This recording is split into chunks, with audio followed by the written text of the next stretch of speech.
എന്നാൽ എൻ്റെ ഗുരുനാഥൻ്റെ ആദ്യത്തെ വരി ലോകമേ തറവാട് തനിക്ക് ചെടികളും പുൽകളും പുഴുക്കളും കൂടി തൻ കുടുംബക്കാർ, അതാണ് നമ്മളെല്ലാം വായിച്ചിട്ടുള്ള വരിയാണ്.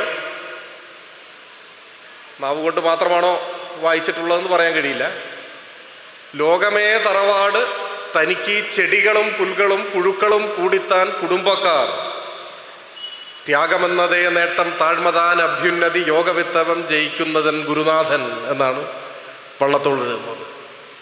ചെടികളും പുല്ലും പുഴുവുമെല്ലാം കുടുംബാംഗങ്ങളാണ് എന്നൊരു കാഴ്ചപ്പാട് വള്ളത്തോൾ മുൻപോട്ട് വെക്കുന്നു.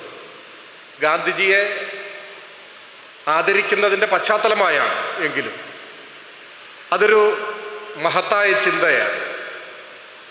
പുഴുവിനെയും പുല്ലിനെയും കുടുംബാംഗമായി പരിഗണിക്കുക, അതൊരു മനോഭാവമാണ്. കമ്മ്യൂണിസ്റ്റ് പാർട്ടിയിൽ അംഗമായ സമയത്ത് നെരൂദ എഴുതിയ എൻ്റെ രാഷ്ട്രീയ കക്ഷിക്കെന്ന കവിതയുടെ ആദ്യത്തെ വരി അറിയപ്പെടാത്ത മനുഷ്യരുമായി നീ എനിക്ക് സാഹോദര്യം നൽകി എന്നാണ്.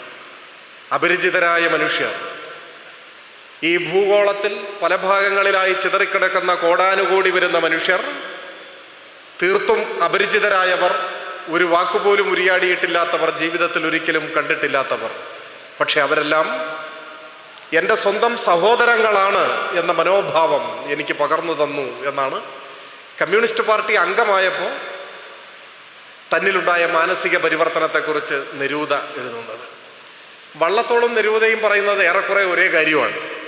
മറ്റൊരർത്ഥത്തിൽ വള്ളത്തോൾ പറയുന്നു ചെടികളും പുല്ലും പുഴുവും എല്ലാം കുടുംബാംഗങ്ങളാണ് എന്ന ഒരു മനോഭാവത്തെക്കുറിച്ചാണ് പറയുന്നത്.